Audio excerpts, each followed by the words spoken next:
Pourquoi la France ne protège-t-elle pas sa population contre le risque aluminium? Tout s'est joué il y a 12 ans, quand le ministère de la Santé a enterré ce dossier.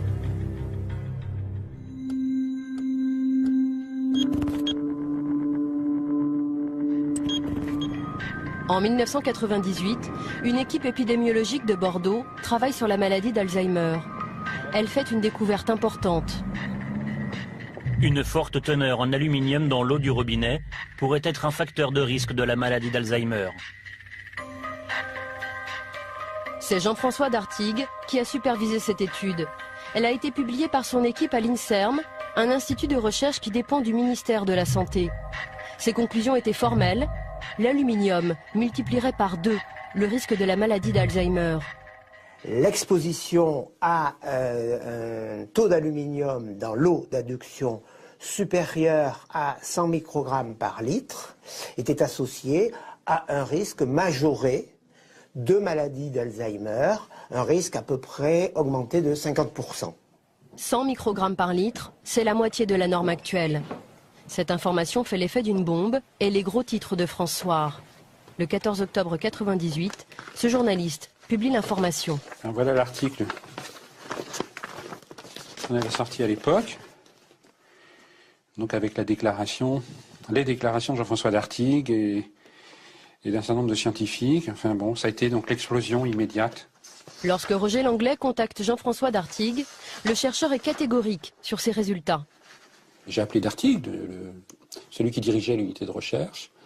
Et puis, donc à l'époque, ils sont très naturellement convaincus. Ils disaient, ça fait 2 ans qu'on vérifie nos résultats, donc on ne va pas encore les vérifier. Et ils déclaraient, on devrait tout de suite demander à la population, dans les communes où on atteint 100 microgrammes ou plus, d'arrêter de boire de l'eau du robinet, tout simplement, et de boire de l'eau en bouteille, en attendant d'utiliser un autre système. Et tout de suite, la préconisation, évidemment, de cesser de traiter l'eau du robinet avec de l'aluminium. Il vous dit ça à l'époque? Il me dit ça à l'époque, c'est vraiment très clair. Voilà. Il n'y a pas la moindre ambiguïté, il n'y a pas le moindre doute. Il n'en est plus au stade des doutes, il en est au stade des certitudes vérifiées. Le jour où François fait sa une, surprise. Une étude de l'INSERM de Bordeaux à prendre avec précaution. Elle établit un lien entre l'aluminium présent dans l'eau du robinet et puis la maladie d'Alzheimer. Jean-François Dartigues désamorce la bombe sur TF1. Le chercheur est soudain devenu très prudent. J'insiste sur le fait qu'il s'agit simplement d'une association statistique et qu'on ne peut pas, absolument pas conclure à une relation causale sur une seule étude. Pourquoi le scientifique a-t-il minimisé les conclusions de son étude? Le jour même, le chercheur Guy Berton était aux côtés de son collègue Jean-François Dartigues, juste avant qu'il n'accorde une interview à TF1. Selon lui, Jean-François Dartigues aurait reçu ce jour-là un coup de téléphone de Bernard Kouchner, alors secrétaire d'État à la Santé. Il a appelé Jean-François Dartigues au téléphone pour lui intimer l'ordre d'aller le soir même à TF1 démentir les propos qu'il avait tenus, qui plus est lui-même, dans l'article, dans l'interview qu'il avait eu avec le journaliste de François et qui était rapporté dans l'article de François. C'est le ministre de la Santé qui l'appelle en personne ? Absolument. C'est ce que m'a dit Jean-François Dartigues en revenant, en disant « Monsieur Berton, je suis désolé, je ne pourrai pas assister à votre séminaire de cet après-midi parce que Kouchner me demande d'aller à la télévision ce soir à TF1, sur TF1, démentir les propos tenus par mon équipe et moi-même concernant l'aluminium. » Certaines personnes m'ont dit que vous aviez reçu un coup de fil le jour justement de cette une pour vous demander d'aller minimiser un peu votre étude. Non, absolument pas. Absolument pas. Non, absolument pas. Non, ça je peux vous affirmer, absolument pas. Guy Berton dit pourtant être sûr de lui. Il affirme se souvenir très bien de son indignation. J'ai dit qu'il n'était pas le chercheur du ministre, ni du gouvernement français, mais qu'il était le chercheur de la totalité de la population française et même de la totalité de la population mondiale.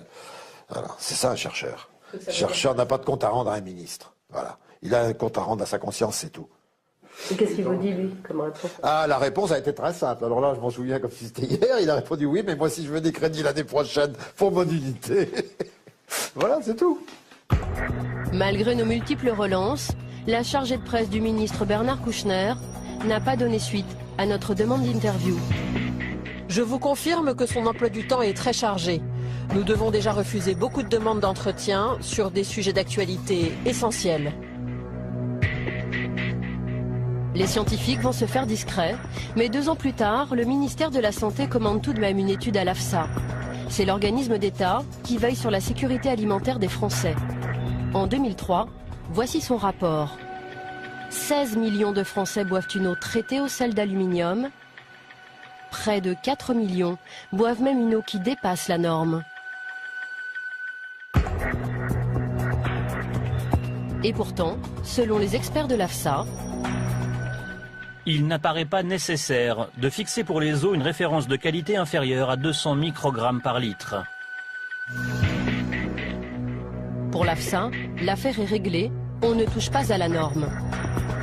Marie Favreau est directrice des risques sanitaires dans cet organisme. Aujourd'hui encore, elle est convaincue du bien fondé de cette décision. La référence de qualité qui est de 200 mg par litre d'aluminium, pour vous, est une bonne référence est une très bonne référence. Pas une très bonne, est la référence de qualité. Ouais. Et alors, qu'est-ce que vous recommandez quand on dépasse la référence de qualité en aluminium? Alors, nous recommandons rien. Effectivement. L'AFSA ne recommande rien, même quand la norme est largement dépassée, comme à Saint-Prégé-d'Allier par exemple. Attendez, je vais l'agrandir parce qu'il faut quand même qu'on évalue. Là, par exemple, vous voyez, c'est une commune de Haute-Loire, c'est une analyse qui date de 2009. Il trouve en aluminium 1230 microgrammes par litre. Donc on est quand même 6 fois au-delà des références de qualité. Alors est-ce que cette eau doit être consommée ou pas? Je vous redis pour la dernière, je veux dire peut-être encore une fois de façon à être plus claire, que le rôle de l'AFSA, c'est de fixer ces fameuses limites de qualité et de les donner aux gestionnaires. Voilà. Son rôle ne va pas plus loin et ne peut pas aller plus loin. Mais est-ce que vous avez établi des recommandations sur les dépassements? Est-ce qu'on doit consommer ou pas en fait? C'est ça la question qu'on se pose. L'attaché de presse intervient. Sophie, je pense qu'on n'aborde pas les questions de la gestion. Ça, c'est le gestionnaire. Oui, mais c'est savoir quelles recommandations on a sur les dépassements de référence de qualité, en fait. Est-ce qu'il y a des recommandations ou pas qui existent en fait? Est-ce qu'on peut couper l'émission? On coupe l'émission. Voilà, c'est tout. Mais en fait, j'aimerais comprendre pourquoi. Moi, je vous demande... Je vous demande de couper l'émission.